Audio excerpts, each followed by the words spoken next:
Welcome to the Shut In Things podcast. I'm your host, Glenn. Allow me to introduce our guest for these episodes, Peter. Hey, how you doing? So today we're going to be discussing a very enterprising individual by the name of David Hahn. And for our guests, he built a nuclear reactor in his backyard. It's funny that you use the word enterprising, because that's the name of a nuclear aircraft carrier, Truly. the USS Enterprise. I thought this was a podcast, not about Star Trek. I mean, Were we boldly going somewhere with this? so before we get too far into our subject, I need to issue some disclaimers up top. We will be discussing natural disasters, bodily harm, and potentially human unaliving. Yeah. So these episodes revolve around the wonderful book, The Radioactive Boy Scout by Ken Silverstein. Great title. Before we get right into our subject any further, we needed to have a little bit of a primer about radiation and what it is. Radiation occurs when the core of an atom loses a part of itself, like an electron, which causes decay. Different elements decay at different rates and emit different particles. And we use this to our advantage in science, primarily for things like carbon dating, because we know carbon decays at a known rate and is quite predictable. So we can take particular items like in archaeological digs and test them against carbon and get an accurate date as to how old they are.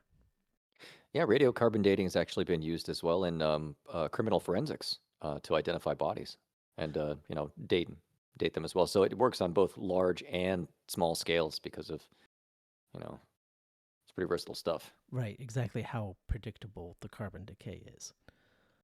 Yeah, and not just in radiation is not just used as a tool in our daily lives for certain things. It's also a just kind of a constant companion. It's there in the background. Bananas it have tiny trace amounts of radiation, and we're getting radiation from the sun, even indirectly. Right, in UV, Yeah. you get a sunburn. That's just We hear the word radiation and we immediately think Blinky the fish from The Simpsons, and apocalyptic type stuff. Fallout, the game. right. And there's a level to which we can deal with it safely. Mm-hmm. And of course, radiation occurs naturally within Earth's crust too. Yep. Because it contains naturally radioactive elements, most famously uranium. Mm-hmm. In order to gauge how, dangerous or innocuous a particular element is, or whatever's going on in terms of radioactivity, we use a device called a Geiger counter, and that just measures things in essentially the number of atoms emitted per minute in terms of sieverts or millisieverts. So we can get large amounts and small amounts depending on what's going on, really.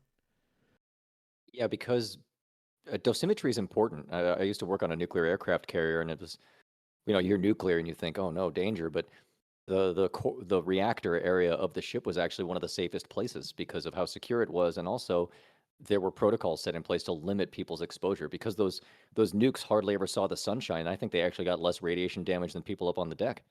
Yeah, that totally tracks. And in science, once we've discovered radiation, we harnessed it, really. A famous discovery is X-rays. Mm-hmm. Huge step forward. And we make use of it quite commonly in medical uses, bones, cancer detection, when you're getting your teeth, examined at the dentist. When you go and get your innards checked, they give you a little thing to drink. You know, it's got a little radioactive isotope in it, mild radioactive thing, and they use that to check your gastrointestinal tract. Right. Because it leaves a little trace that decays over time, and it's mostly inert to humans. Hmm. But Yeah, we could almost assume that these sorts of radiation are what we would call like helpful or almost benign. You know, getting your teeth X-rayed at the dentist, that sort of thing. to a point, because X-rays, we realized how dangerous X-rays are by 1897. What do you mean? People were getting them done for fun or something? Yeah. So like people, once it hit the commercial market, people would, they I think they were just captured by like the magic of the shiny, you know.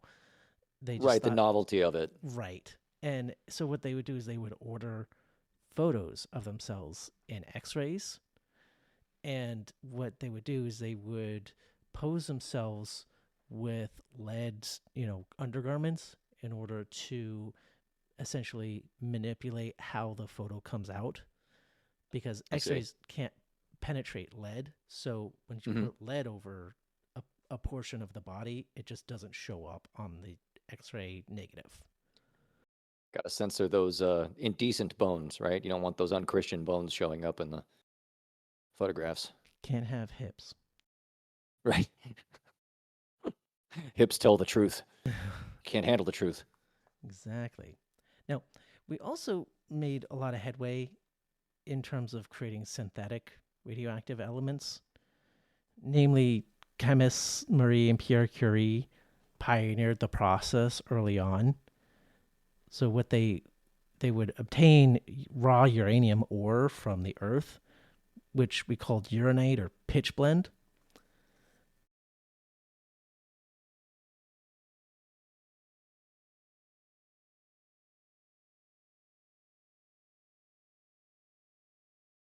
I can only imagine how nasty that is. Like when you look at how gold is extracted using cyanide and stuff, I can only imagine what kind of chemicals and stuff they were using to leach that out.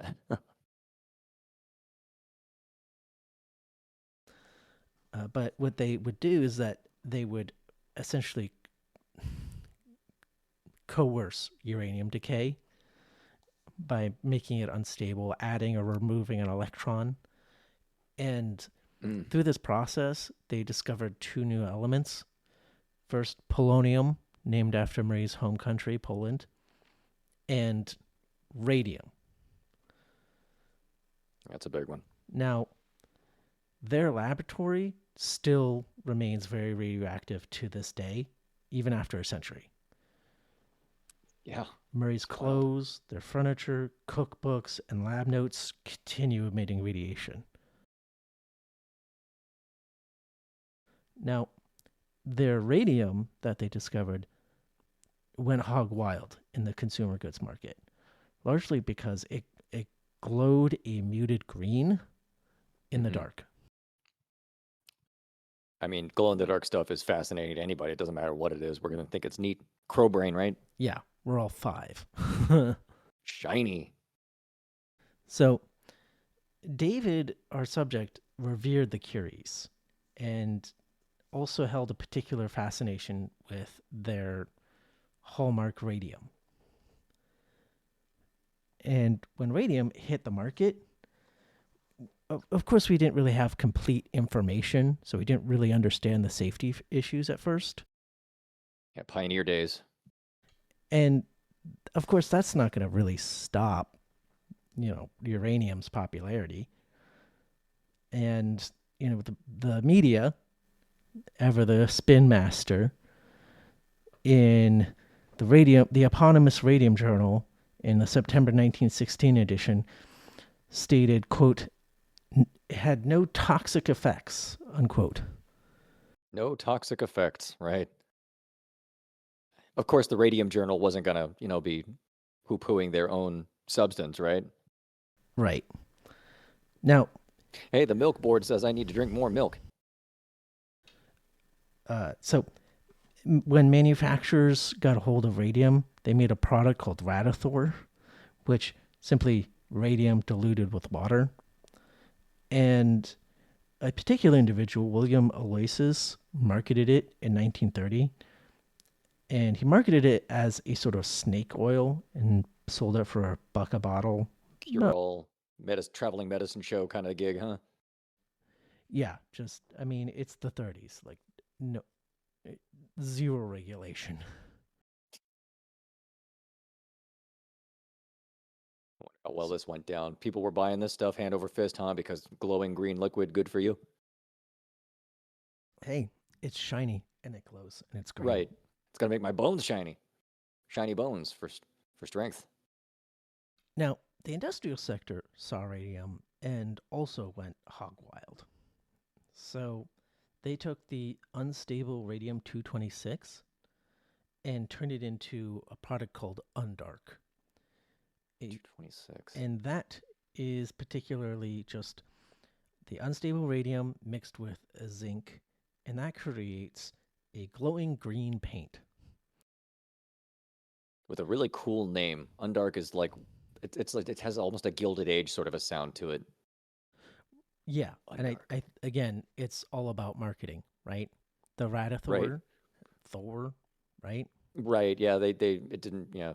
The God of Lightning. So, of course, this Undark made a great application for watch faces. So, for the Hmm. consumer goods market to just be able to read their watch at night.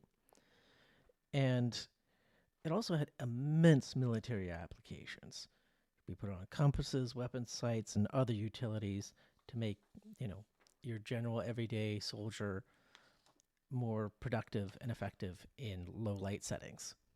I wonder if they used this on submarines, like all the dials and stuff like that on their instruments down there in the dark. Wouldn't surprise me. Right. Now, these manufacturers for Undark hired women in particular, and we call them now the Radium Girls. Mm, And with and part of their job, they would apply Undark using a fine tipped brush. hmm. And what they would do is they would take the brush and bring it into their lips and just essentially roll it around to make the brush pointy, right? Yeah, they were instructed by their employers to do this. They were told you shape the brush with your mouth to get a fine point on it, then you dip it in the into the undark, and then you apply the undark, and you repeat this process every time you apply the paint. Right. Oof. So this would transfer the undark and the unstable radium into their bodies directly. Hmm. And that caused a massive uptick in the cases of osteoradionecrosis or radium jaw. Yeah. Essentially, your jaw would start like melting off. You'd lose teeth. It's nasty business. And yeah, women died of this. When the case was being made that they had been injured by the industry in the courtroom, they dimmed the lights, and the women were observed to glow. Absolutely wild. So It's like, and because of that, right, we realized this radium very dangerous, right? So we really clamped down on it and regulated it to the point of near, banning of it. yeah, it was immediately regulated to government industry, essentially. I mean, I'm not sure when the Department of Energy was created, but I think after the Radium Girls debacle, it was pretty much understood that this was not a mom and pop cottage industry kind of a thing. Right. It And needs to have controls in place. and of course, the science has helped everyday life, but also like mentioned it supports and essentially creates this whole military industrial complex, right? Yeah, And it honestly, science itself, just regular plain old science, is it's just the pursuit of knowledge. But when you get into industry, when you have to, when a budget gets attached to it, that's when you start getting, you know, that's when the darkness starts to seep out. And yeah, you talking about the military industrial complex and radiation, turning a dark corner here. now and of course the military industrial complex bolsters science, which bolsters consumer goods, and so it's kind of this Hmm. Ouroboros effect, right? Yeah. Nylon, Velcro. Gosh, I'm trying to think of it. Those are the two big ones I can think of that sprang out of our involvement in the Second World War. Right. So the military commissioned a clandestine project called the Manhattan Project, and they hired several chemists and physicists to work on it. So, what their task was to create an explosive device from radioactive material. So, radioactive material alone, your garden variety uranium, that this pitch blend won't just explode on its own, right? Right. So, we have to make it unstable. So, we would just take an electron, and we would also have to, and just making it unstable to emit more energy and more electricity, essentially that stray electron, that Hmm. alone won't just create an explosion. So one would have to align all of their uranium atoms in a very tight and specific alignment.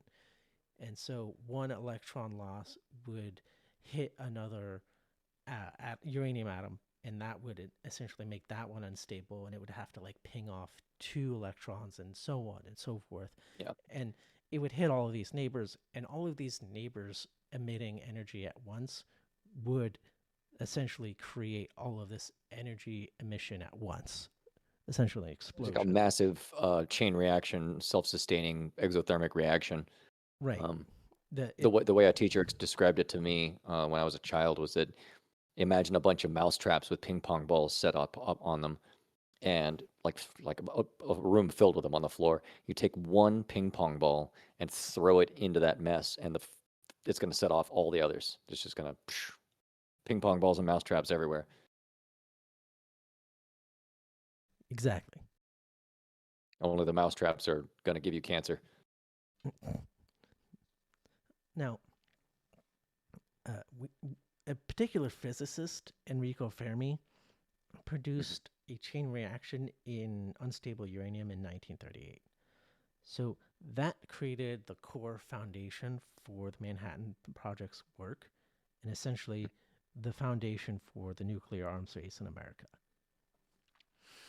Yeah, I mean, once we dropped the bombs on Hiroshima and Nagasaki in 1945, the writing was on the wall. I mean, the Cold War basically started that day.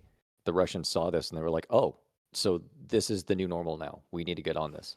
Right. So essentially, what happened is that so they took Fermi's work, the Manhattan Project took Fermi's work, developed a nuclear bomb there. But at the time, we didn't really know whether it would provide a viable explosive payload. So Hmm. they detonated this first device as a test, and they called it Gadget at the Trinity site in New Mexico.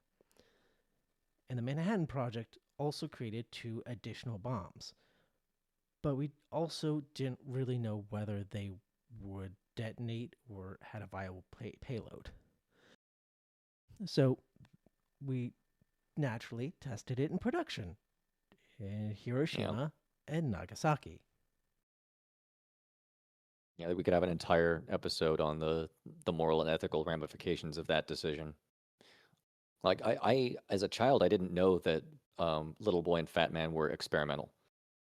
And I don't know. I mean, war is what it is, but like the idea that we were like, let's just try it out and see what happens, and then we bombed a couple of civilian locations. It's just ugh. Like I said, we're testing in production. So, like you had mentioned earlier, these detonations created, it ended one war, but created a much longer and more intricate conflict of the Cold War.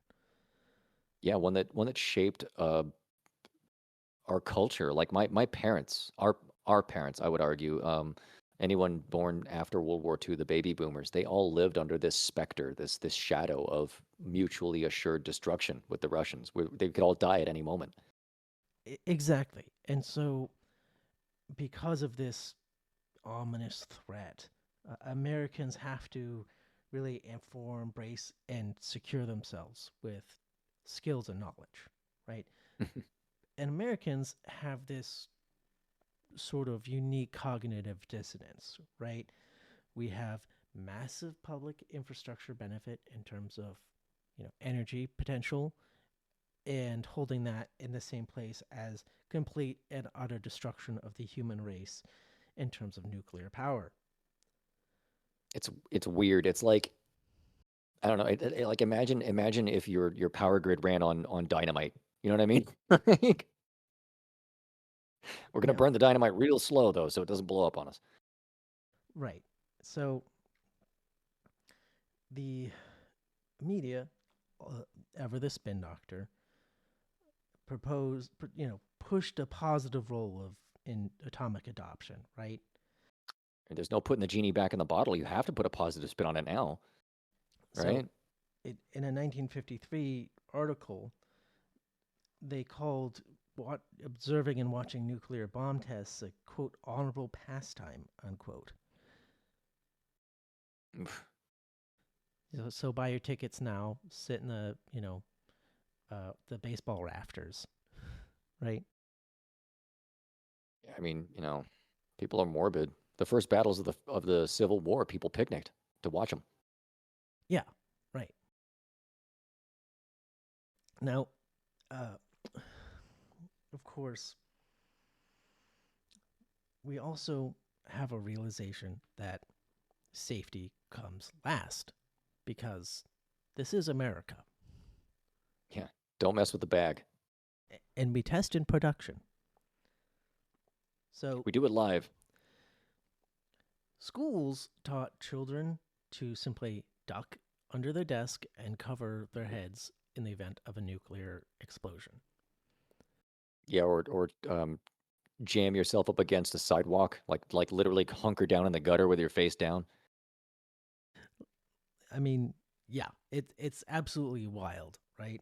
Like the wishful thing. It's like if this was like a now if we paralleled this with sex education, this would be like teaching kids to pray they don't get pregnant. You know what I mean? Like, you know what I mean? Right. Don't look at the big explosion. You'll be fine.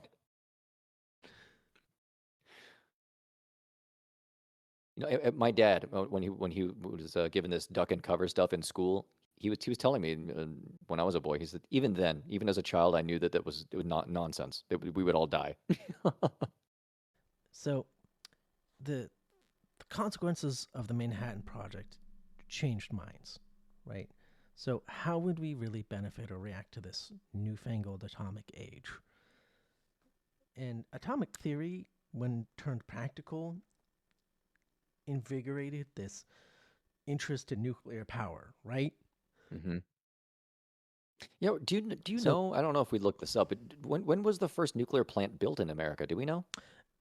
I don't know, and it's not relevant to our subject. I imagine it was probably sometime in the 60s. I want to guess, but Now, I can look that up. we thought that like all of our appliances, cars, and whatnot would essentially turn nuclear, right? And this abundance culture of the post war 1950s surged, and with it comes the atom, right? And all of it powered by the atom. 1957, the Shippingport Atomic Power Station in Pennsylvania was the first in the USA. So it's So, close. and speaking of Pennsylvania, we today we understand the consequences or the dangers of atomic power. We need only mention these by name or the region that they happened. You know, the Chernobyl, 3 Mile Island, and Fukushima. One Yeah, of those are which, the big three that we can think of. Yeah, right, and one of which 3 Mile happened Island. in both of our lifetimes. I mean, yeah, you just mention the place names and the hairs on the back of people's necks will stand up. Exactly. Now, finally to our subject. David Hahn was born on October 30th, 1976, to parents Ken and Patty. They lived in an apartment in Royal Oaks, Michigan, just outside Detroit. Now, David recounts his first memories at around age 4, where he conducted an experiment by pouring toothpaste, soap, assorted medicines, cold creams, nail polish remover, and rubbing alcohol. David said, "I tried to make something new." He thought increasing the number of ingredients would yield a, quote, bigger result. This initial lifeless, grayish blob had no physical reaction. So he reached under the sink, grabbed another random agent, probably Drano, and he poured it into the mixture. Mm. This caused a massive reaction, which nearly bubbled over. And he took the contents of this experiment and just flushed them in a toilet bowl. He promised himself he would never conduct such an experiment ever again. Maybe not with the same materials, but I think this sort of recklessness in pursuit of understanding is going to be a pattern throughout his life. Right. You don't get a nickname like the Radioactive Boy Scout for nothing. So, during all of this chaos, one could ask, where are parents Ken and Patty? Well, Motor City hired a lot of engineers, and Ken, an engineer, worked 12-hour days. And so he acted the absent parent. And Cat's in the cradle, huh? oh, hold your horses. Now, Patty busied herself smoking cigarettes and listened to music downstairs. So that gave David complete and total autonomy. And of course, no supervision. Yeah, I think that's a key element here in his development early on, is a distinct lack of adult supervision. Mentorship, definitely, but supervision, no. Right. So Ken, for his background, as a young man, would read blueprints, which in turn inspired his later academic trajectory. He majored in mechanical engineering at Lawrence Technical University, and as a student, that didn't really make a whole lot of time for dating, but he met Patty there and just fell head over heels for her. After graduating, he found work as an engineer for GE and then later Pratt and Whitney. At home, Kevin was a, quote, dutiful husband, but not a demonstrative one, unquote. Lights are on, roof over the head, food in the fridge. He's fine. He's fine. And Ken would often be, quote, off in a fog, unquote, which made Patty more available, and so David connected more with her. Now, Patty's background lacked focus mostly in her life. She would just pick up new projects and frequently just abandon them. So she had some mental issues, including hallucinating sounds. And she was eventually hospitalized because of this. Gotta start that grippy Was sock she actually vacation. diagnosed with schizophrenia, or do you know? At this point, we don't know. But she was having mental problems for sure, and they gave her Right. a grippy sock vacation. Mm-hmm. So Oh, David, as a child, would build pillow forts and play imaginative games. He got into a destructive bent at age 5, and he would let the air out of car tires in the neighborhood. He would, precursors to Boy Scout enrollment for sure. He just needs a creative outlet. He needs some structure. and he would disassemble and reassemble electronic parts. One time, he intentionally started a fire, which in turn got out of hand and signaled the local firefighters. Now, David saw himself as a young engineer.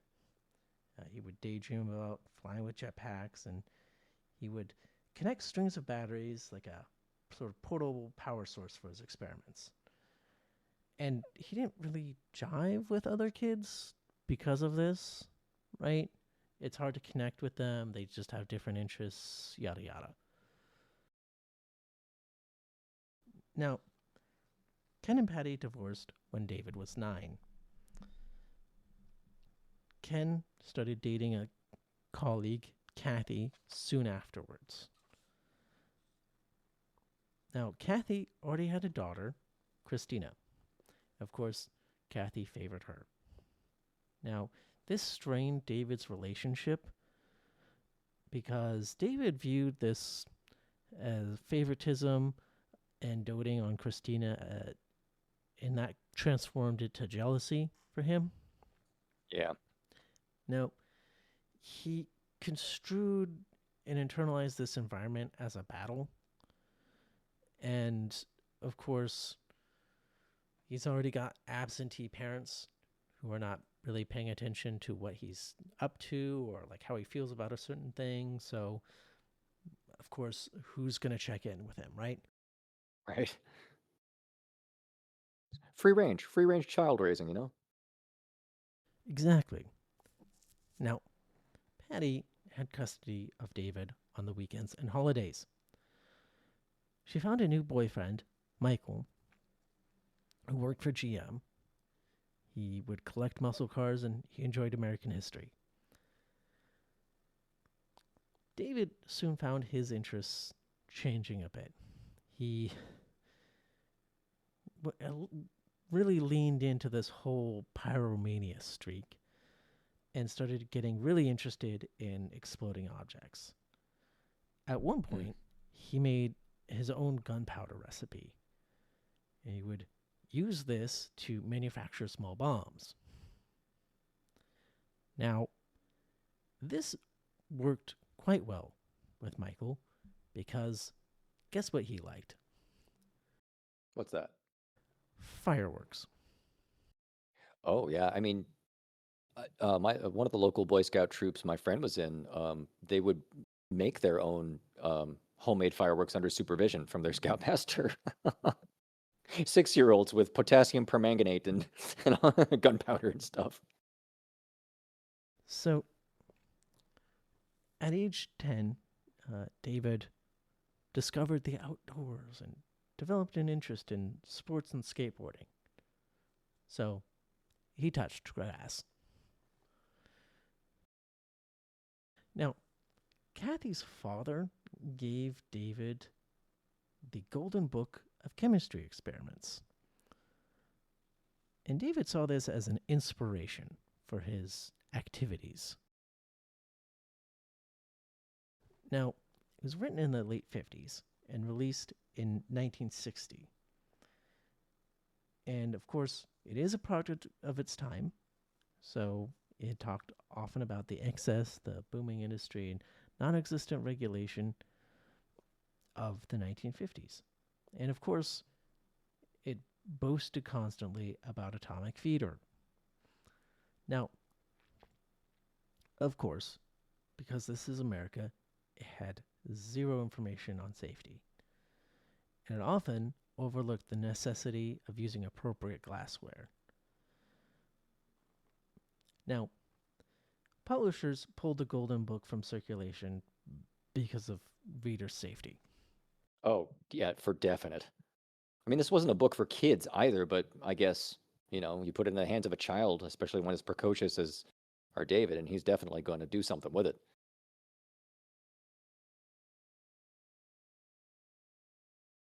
Right.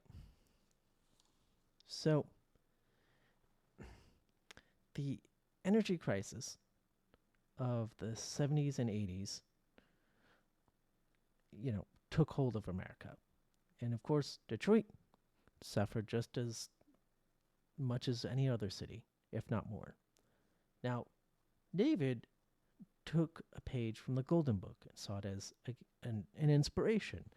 And he thought maybe this nuclear energy that it touts all the time could power his house, right? Provide power to the home and free everyone from this energy crisis. Now, David found an atomic hero in Marie Curie. who, of course, came from the Golden Book. Now, a little bit more about the Golden Book. It had many experiments and provided diagrams for lab setup, things like pipettes, test tubes, heat evaporation, that sort of thing. It also had an unhinged take because it would warn about the dangers of chlorine gas, but then it immediately provided instructions on how to make it. This is very dangerous. Now, here's how to make your own at home. Now, David bought a home chemistry lab. Nothing special, just something you could probably get from a big box store. And he just went hog wild on it, right? He would spin up multiple projects simultaneously. And he ended up creating his own hair dyes. And Imagine if hairs, he'd gotten into like cosmetics instead of nuclear stuff. What if he just wanted to make makeup and hair dye and stuff like that? right? So he ended up creating his own hair dyes, like I said, and some of these hair dyes were more powerful than store bought.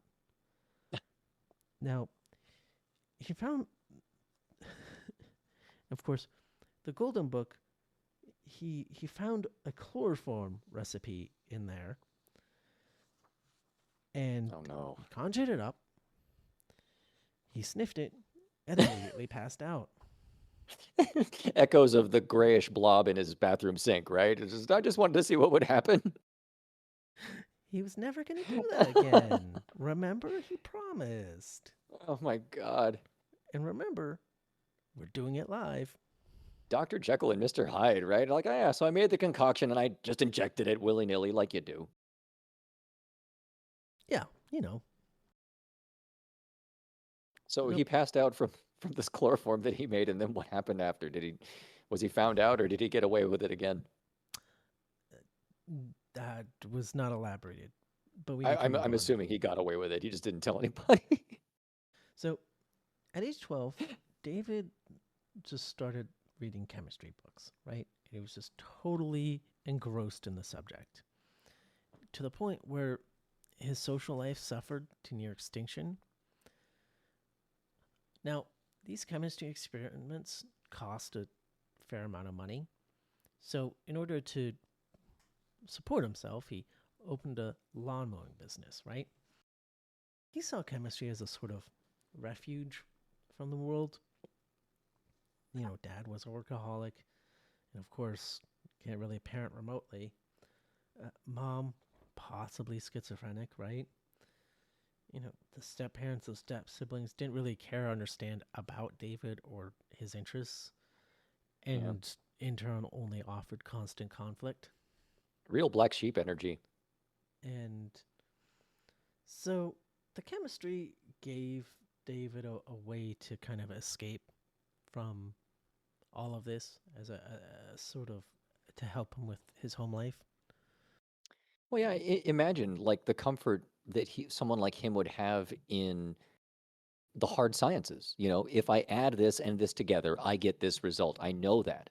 Whereas, you look at the complexity and volatility of human relationships, man. It's no wonder he chose the books. Right. So, David's chemistry didn't really jive with school all that well. He just, wasn't really a great student. He was constantly bored and distracted in class. And remember that interest in sports? You know, Mhm. yeah, that vanished a while ago.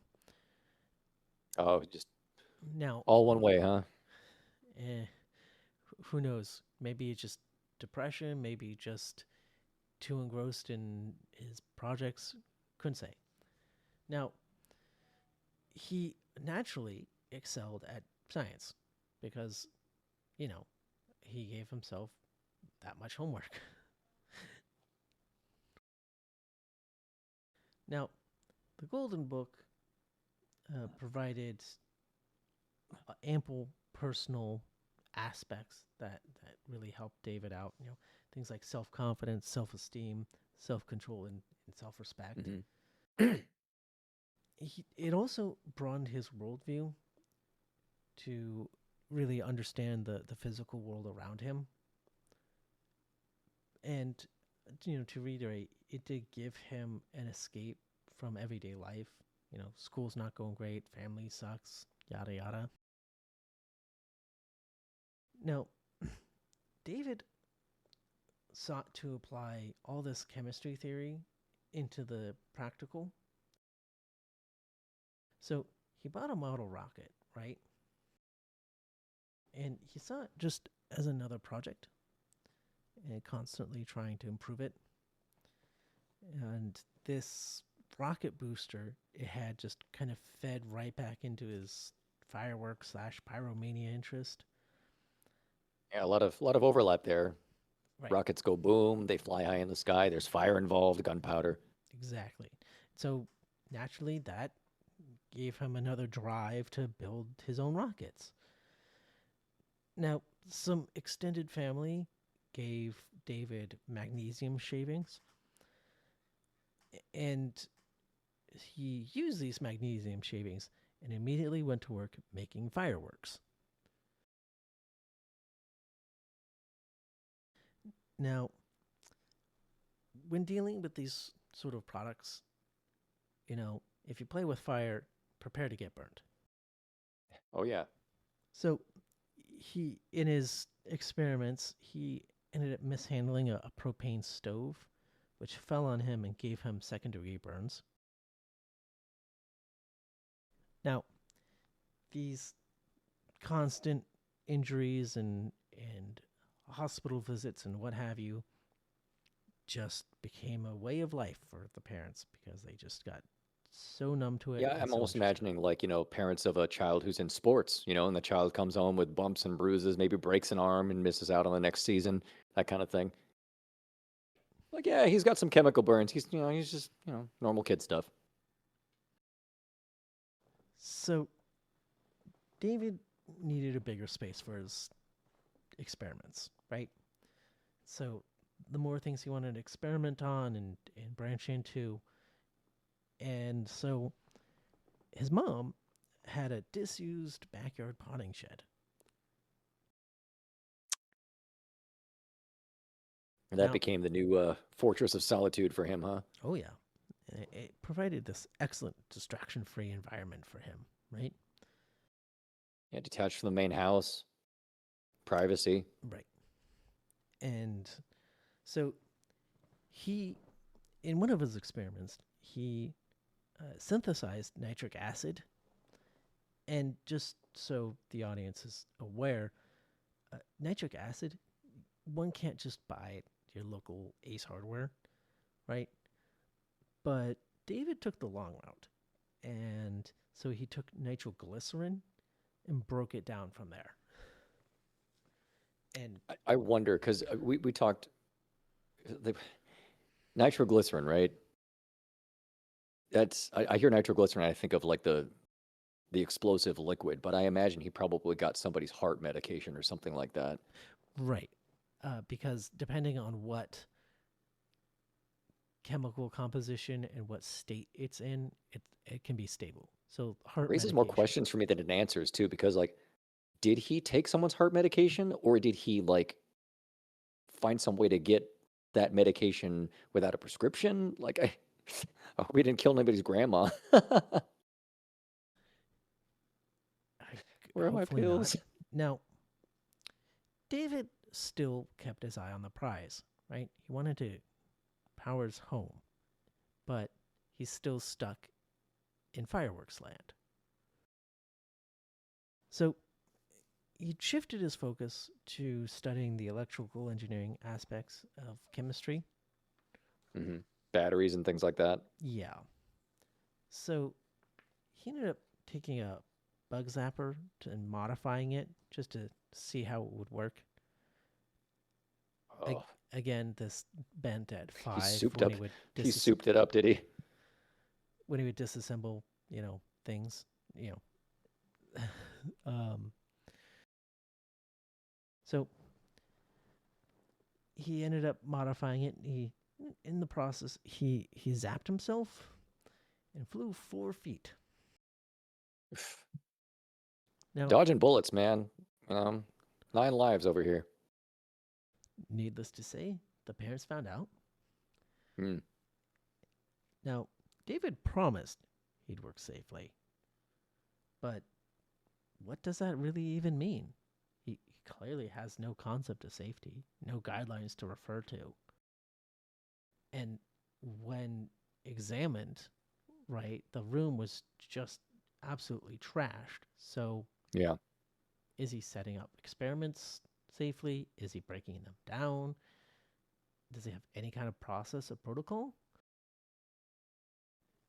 Something tells me no. Yeah, right. OSHA never heard of the guy. Safety last. Right. It's okay. I had my squints on. Yeah, I was squinting. Now, David needed a constructive outlet, right? Ken just got fed up with all of this nonsense of going to the hospital, the trashed rooms, the injuries, so on and so forth. Now, Ken was a Boy Scout in his young age. And so he suggested David enroll, so David enrolled. Now, David enjoyed the events, training, and outdoor adventures from the Scouts. And later on, when it was appropriate time, his parents enrolled him in the local Chippewa Valley High School. And, of course, was furnished with metal detectors for ingressing visitors and students. That strikes me as odd that I didn't think of metal detectors as a thing in schools until much, much later, when we were worried about, when school violence became such a hot topic. This would have been in the 1970s, right? No, this would have been 80s, I believe. Mid 80s? Yeah, No, he was born in the 70s. Excuse me. I late got this all 70s. mixed Yeah. up. Yeah. Well, I guess that tracks. I normally hear metal detectors in school, and I think, like 1990s, 2000s, inner city. So they, the school received a slightly higher tax base from the Macomb County, and administrators adorned each classroom with top of the line equipment. Now, David, naturally, was bored by high school. He constantly just devoted all of his time and energy to science. And when it came time to participate in class, he would, in the instructor would prompt to open the textbook. He would just put his textbook on the table and then place his chemistry book on top of that. So slackers would use this opportunity to prop comic books on top of their textbook. Now, school requires writing papers. Now, anytime he could, David wrote about nuclear energy.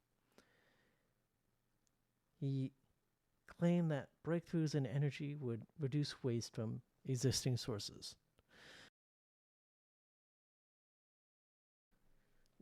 To quote Radioactive Boy Scout, ever since the beginning of time, man has dumped his waste into our environment, he wrote in one of his research papers.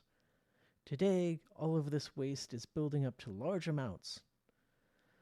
Biodegradable chemicals would transform waste, quote, into harmless compounds. It never occurred to David that chemicals themselves could pose a menace or contribute to the, quote, waste crisis, unquote. Yeah, it seems to me he had rose-colored lenses on. He was obsessed with the Curies and their work, and he could see no wrong in anything to do with radiation.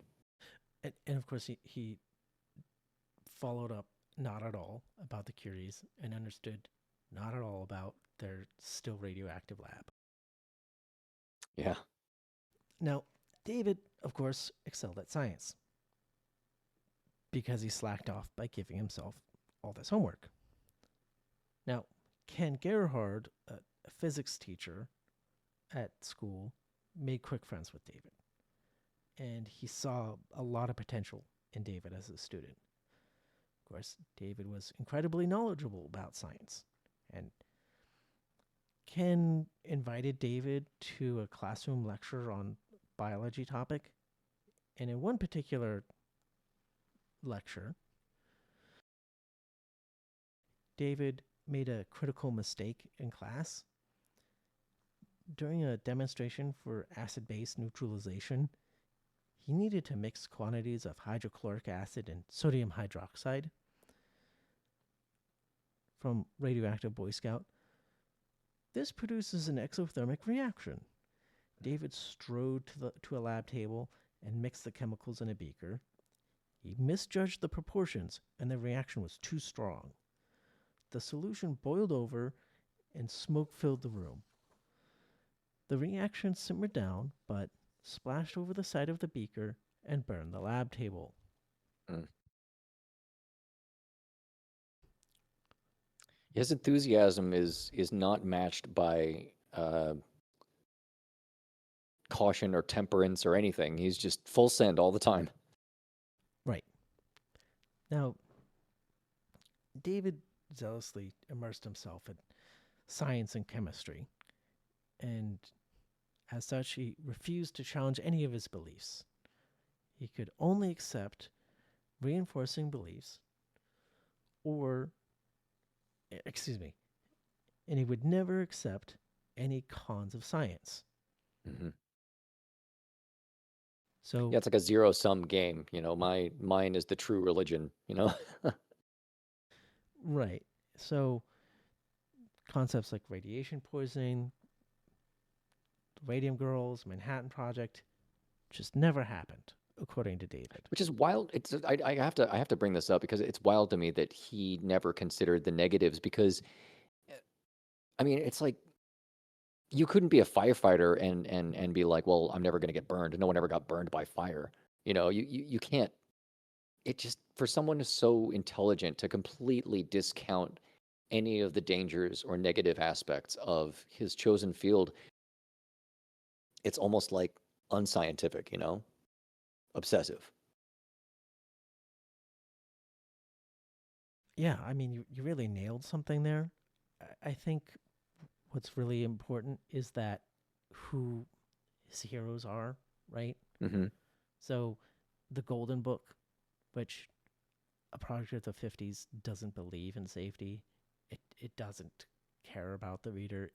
Really, it only I, wants I to push imagine a it narrative. assumes that the reader is already aware of the safety, so it doesn't need to be mentioned, right? No, And you have again, this poor precocious kid who's just like, "Yep, this is just how it's done." no, because again, like earlier, it has all of these narratives about atomic energy. It has all of these.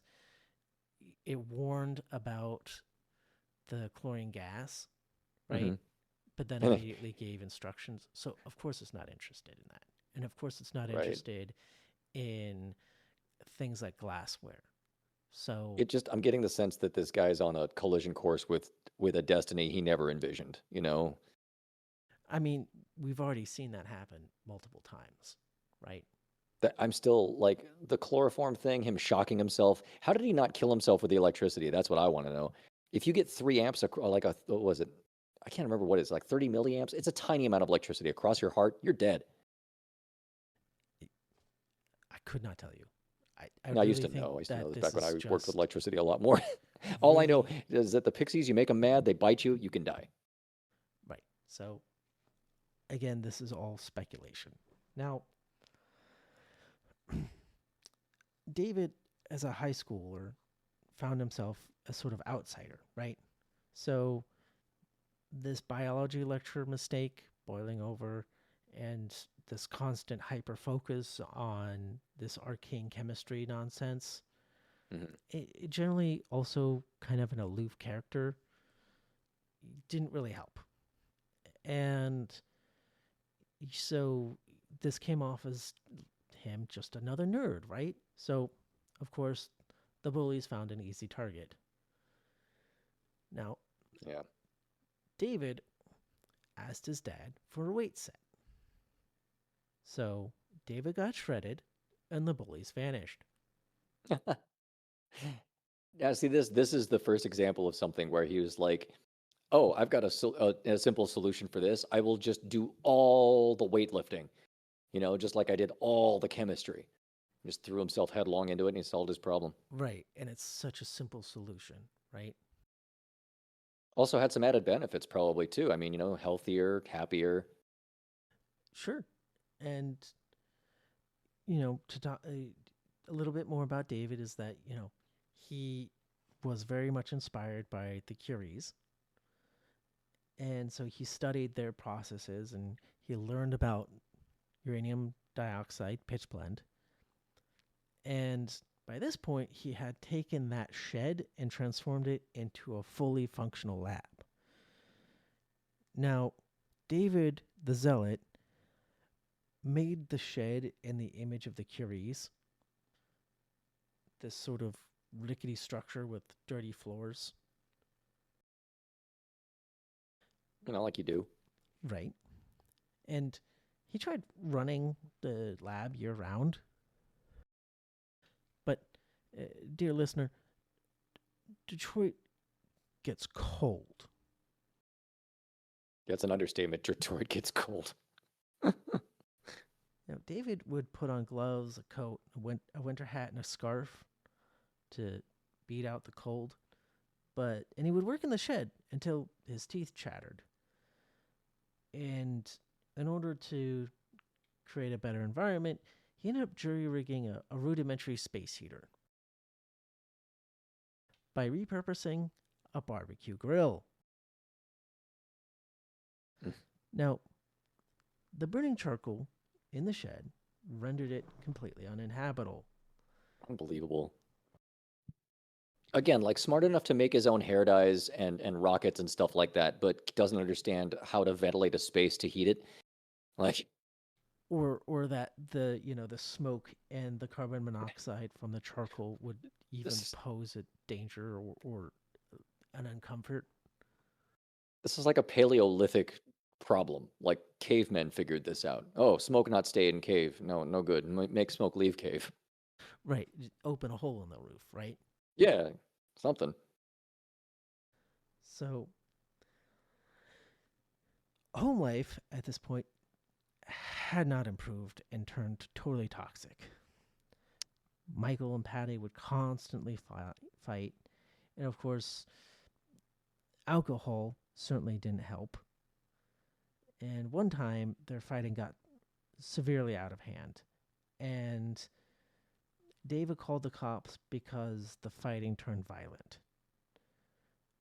And Patty eventually got arrested after one particular nasty confrontation.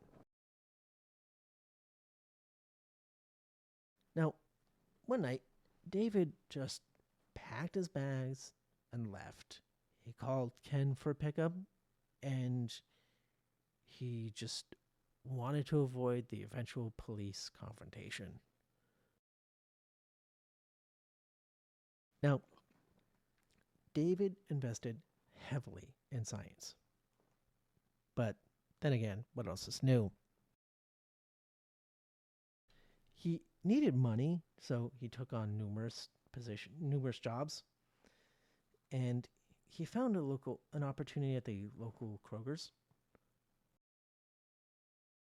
And while browsing the store shelves, David would examine the labels of various home cleaning products and memorize their composition. Now, he took these items and attempted to recreate the products at home. Like the hair dye. Right. Like I was just thinking about the hair dyes. Like, what is he trying to do? Like hot rod the soap? Now, one day, Kroger's coworker spilled a cart of ammonia on the floor one day. Now, pure ammonia vapors are extremely dangerous. When inhaled, blisters can form on the throat. Excuse me, they can form in the throat. And long-term exposure can pose fatal. Now, At the time, customers fled for the exit, and two customers struggled to breathe. David knew ammonia neutralizes with an acid. He remembered an in stock toilet bowl cleaner containing hydrochloric acid. David doused the ammonia with the cleaner. A large white cloud formed, crawled across the store, and dissipated the smell of ammonia. A store manager readied an evacuation, and David thought he saved the day. Now, the store manager fired David on the spot. Understandable, because like someone who didn't know what was going on, what would have assumed that that was incredibly dangerous and irresponsible. Right, not operating on complete information. Yeah. And to be fair, it's a rather unconventional solution. Right, we need to move on. So, a coworker called Poison Control and verified that David's actions fit their mitigation process perfectly. So, the store supervisor reinstated David. And at this time, David tried his hand at dating. Well, he's already in good shape, so that must have helped. Yeah. And, unfortunately, much of his time and energy went to science. So, not much time for dating. But sorry, ladies, the sciences are my first love. And like you said, David maintained that physique. And, getting shredded to intimidate boys paid out with the ladies. Oh, he started dating a fellow classmate, Heather. And, of course, David's obsession with science pervaded throughout their relationship. Love notes quickly turned into scientific diatribes. At a family dinner time, David would simply parse out the chemical compounds of aspects of the meal. Jeez, read the room, dude. I couldn't get him to shut up, Heather said. One night, Heather's mother, Donna, received an urgent communique. David had suffered burns during an explosion. Donna had imagined a nasty propane explosion. Now, David had suffered minor burns from a chemistry experiment gone awry. But I want you to think for a moment, right? Who do you think Donna contacted in all of this? I'm not sure. No one is the correct answer. No one.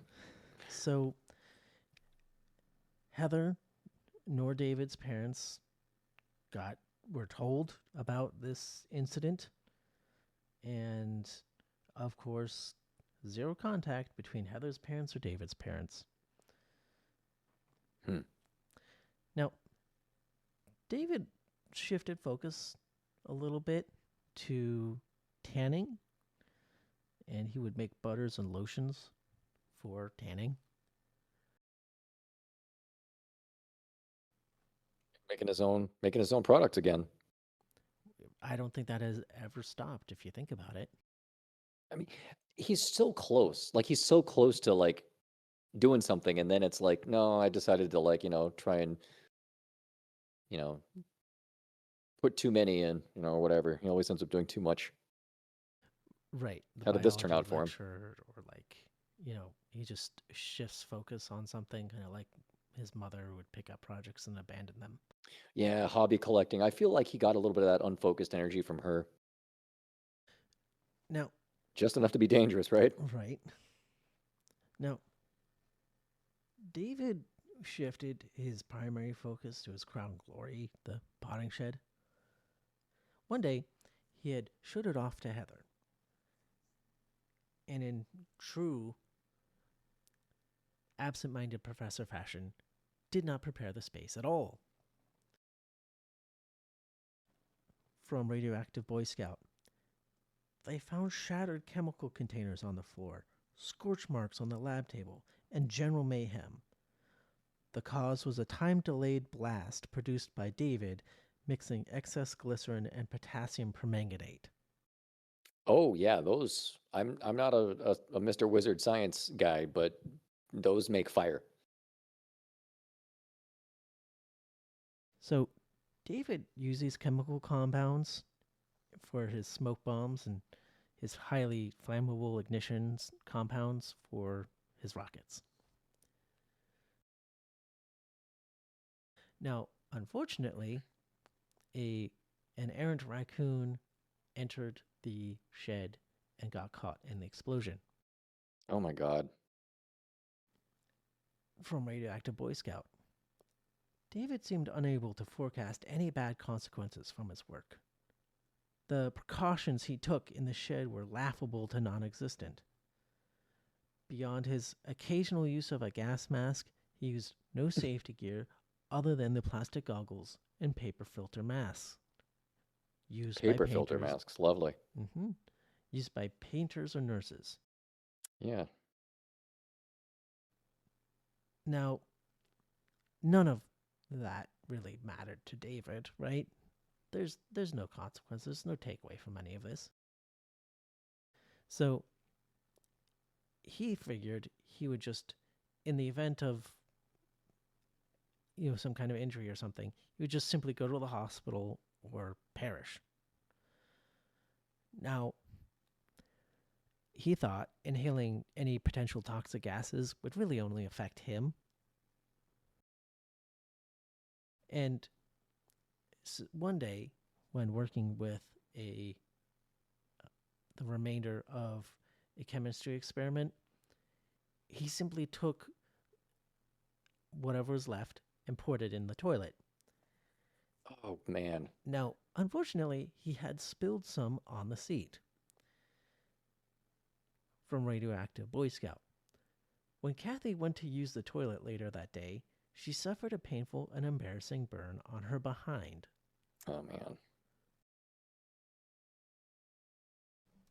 So, Kathy started supervising David's activities. She needed to crack down on what was going on. She searched David's room, seized chemistry equipment, and so forth. Now, David, ever determined, went to great lengths to retrieve his property. He tried picking the lock on Kathy's door, and when that failed, he breached the room by going outside, setting up a ladder, and climbing in that way. Through the window. Now, Ken and Kathy needed a constructive redirection for David.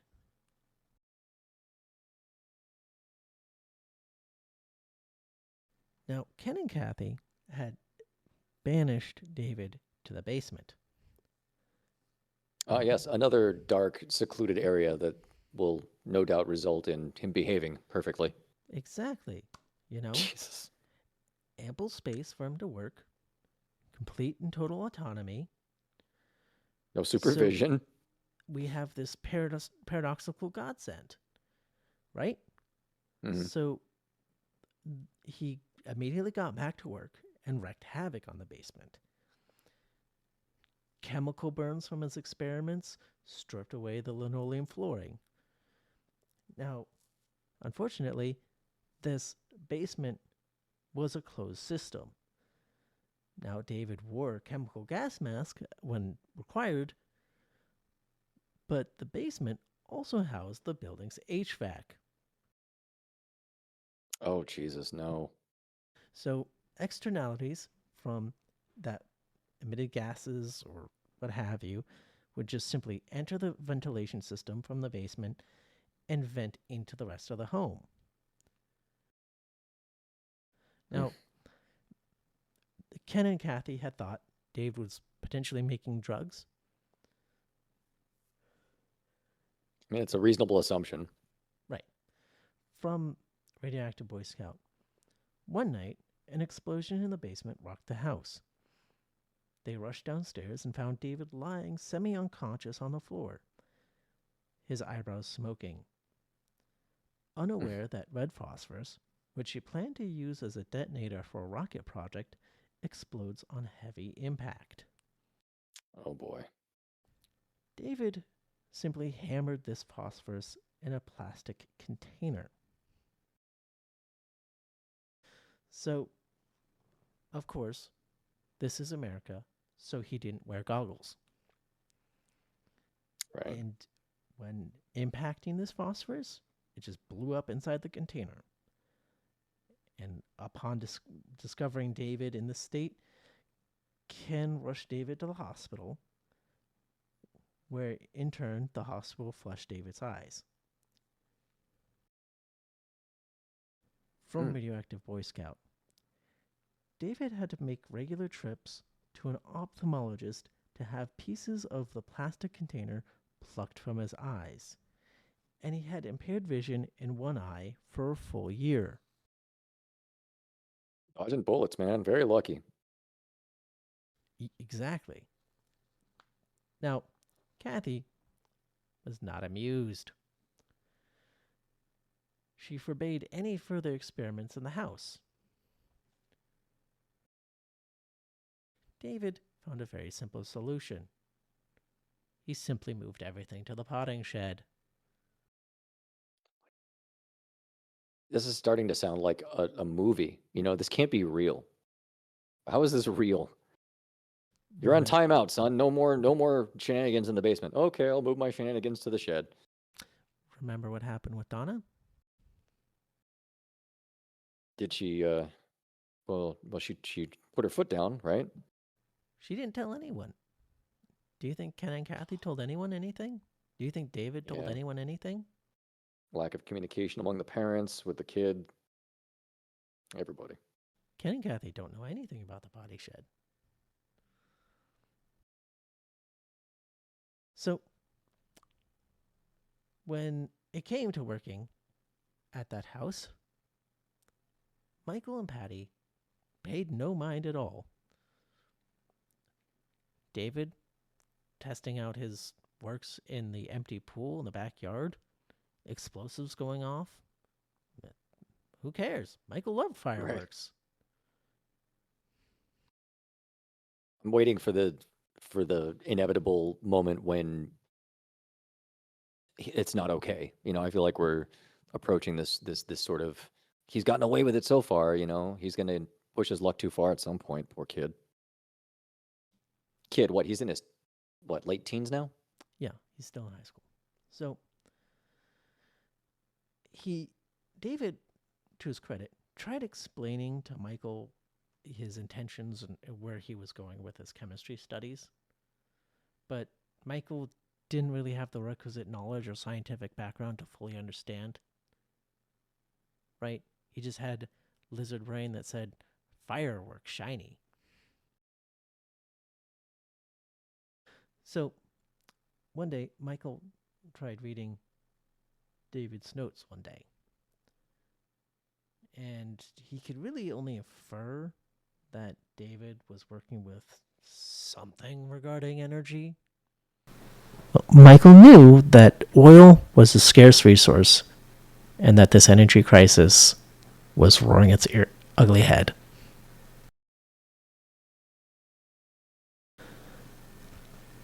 Thank you for listening. Tune in next episode as we continue this story of David Hahn.